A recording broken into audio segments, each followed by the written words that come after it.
Friends, I want to invite you to a very special virtual tour that I'm doing this Sunday. We'll be exploring in depth the roots, the humble beginnings of Israel's army, the IDF, and we'll learn about how it became one of the strongest armies in the entire world, despite the fact that Israel is one of the tiniest countries in the entire world. Join me. You can sign up at israel5.org/tour. We will also have the great honor and opportunity to hear live from an active IDF soldier during the virtual tour. And also, for those who really love Israel in 5, you can hear a very, very special new offer that we have to share with you all. Hope to see you there. Israel5.org/tour to sign up. Today, we're going to explore a very interesting and unique question, and that is how did the events on October 7th last year eventually help to lead to Syria's downfall that we saw in recent days? Let's explore that.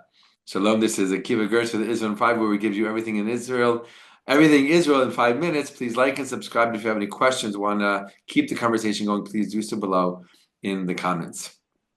We all know the devastating events that took place on October 7th, 2023, here in Israel, with the massive surprise attack of thousands of Hamas terrorists armed to the gills, as we say, with all kinds of weapons, guns, grenades, rocket launchers, grenade launchers, and the like, coming into Israel in the south, invading communities, army bases, and the Nova Dance Festival, where 5,000 young people were celebrating life through dance and through music.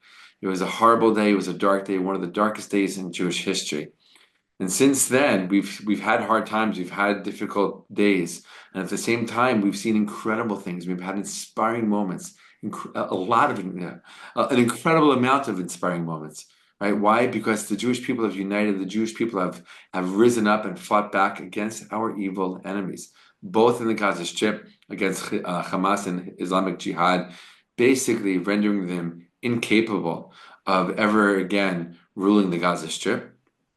We fought against Hezbollah in southern Lebanon, who had the gall to attack Israel on the very next day, October 8th, 2023. Still, so many people in the world do not know this fact. Right, the very next day, Hezbollah attacked and fought us for over a year. We're just a few weeks now into the ceasefire. But before that, there were daily attacks, dozens of rockets, military drones coming into Israel, sometimes hundreds of rockets in a single day. So that attack on October 7th led to the involvement of Hezbollah on October 8th, and eventually led to the igniting of Iranian proxies all around the Middle East, from Yemen to Iraq to Syria and the like, as well as direct attacks from Iran itself 2 different times against Israel with hundreds of ballistic missiles. All right, so what happened on October 7th set off a chain reaction of terror and war and violence around the Middle East, all directed at Israel. And Israel, since October 7th, 2023, has been fighting a multi-front war against enemies of all kinds, but they're all united through Iran.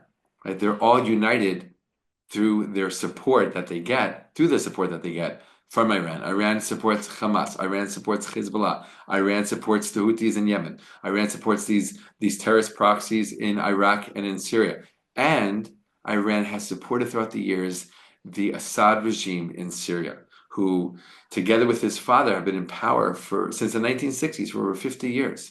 Right, so how did the events of October 7th eventually lead to the toppling of the Syrian government that we saw happen so swiftly and quickly in recent days? It shocked the world. It's still shocking the world. We're still seeing the events play out, and we're still seeing the events unfold, and people are still trying to make sense of all of this. How are these two events linked? Well, let's look at it like this. Let's understand it. All right. On October 7th, the Hamas attack on Israel basically drew Hezbollah into the war on the very next day. And only after some time being in Lebanon, fighting on the ground, did Israel discover a whole maze of tunnels underneath the ground in southern Lebanon, just like Hamas built underneath the ground in Gaza. And only then did Israel realize that Hezbollah from southern Lebanon had a very similar attack plan in place, ready to be executed and launched from southern Lebanon to communities along the northern border of Israel. right? Just like Hamas attacked Israel in this violent and vicious way on October 7th, Hezbollah had this very, very similar, if not the same kind of plans. They just never got to execute it. Why? Because the war started and we started to fight them, and eventually we brought ground troops in and we stopped it. Right? We stopped it. We discovered it, we exposed it, and we took over swaths of land very, very quickly, and we destroyed all of Hezbollah's capabilities to launch such an attack. The tunnels were there, the plans were there, the maps were there, the ammunition, the guns, the weapons were there. The only thing that they're going to do is actually launch it because Israel prevented it. Thank God. Right? Why was Israel able to prevent that attack? Because of the October 7th attack, right, led by Hamas. Of course, that attack was horrible and horrendous and dark and evil, right? But it did eventually bring Israel into Lebanon, right? Because Hezbollah had the gall to join the fight on the very next day.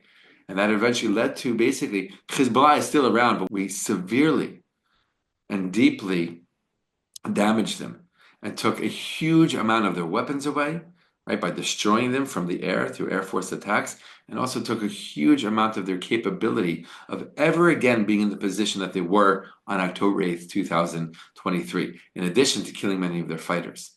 Okay, so we weakened Hamas through over a year of fighting. We weakened Hezbollah greatly. Okay, how did that play into what happened in recent days in Syria?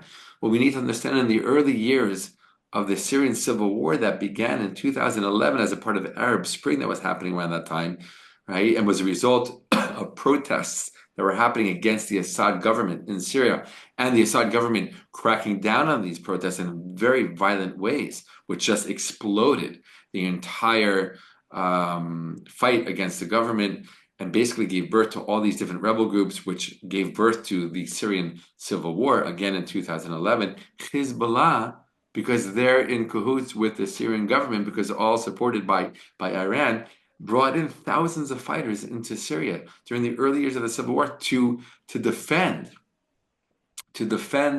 the Syrian government, right, the Assad regime. And eventually that worked, right? Together with Hezbollah's help, Iran's help, and Russia's help, the Syrian government stabilized itself, won back lots of land that it lost to the rebels, and stabilized the situation. While technically the civil war never ended, it went quiet for years and years and years. So why did these rebels a couple of weeks ago, out of nowhere, suddenly attack the government in ways it had not done in years, and gaining victories at lightning speed? Because they understood the situation, right? I'm not saying, I just want to be very clear, I'm not saying that these rebels are good. Right? We've seen videos, we've seen pictures, we've heard their speeches. These are still jihadists, they're Islamists. Time will tell what they will be. Time will tell what Israel's relationship will be with them. Israel's not taking any chances.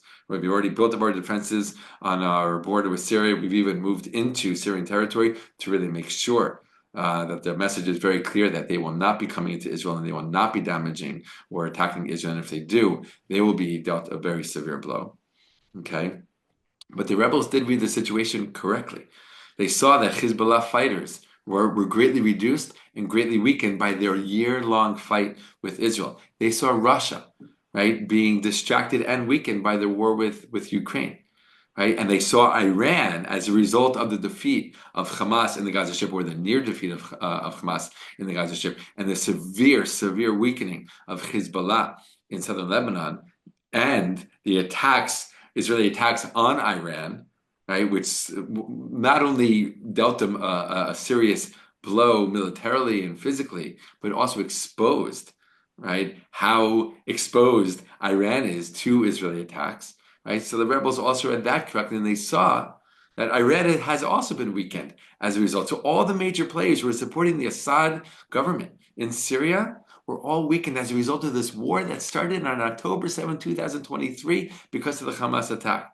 They took advantage of this, and within 2 weeks, if not less, they took down the entire government. Assad has fled with his family, and the country is in their hands. Right? And again, time will tell. And I'm not saying that they are peace-loving people, right? From what I've seen and what I've read, they seem to be very, very evil. And Israel will deal with that, and it already has begun by bombing chemical weapons factories and facilities, by bombing weapons depots all over Syria to make sure that these weapons don't get into the hands of the wrong people, right? But these events are very much linked. And hopefully that was clear, right? To that what I just shared, right? Hopefully that was very clear to you and helped you to understand how all of these events over the last year plus are very, very connected. And it all started on October 7th. October 7th, 2023, right, was the root of a changed Middle East. The Middle East is completely different today than it was on October 6th, 2023.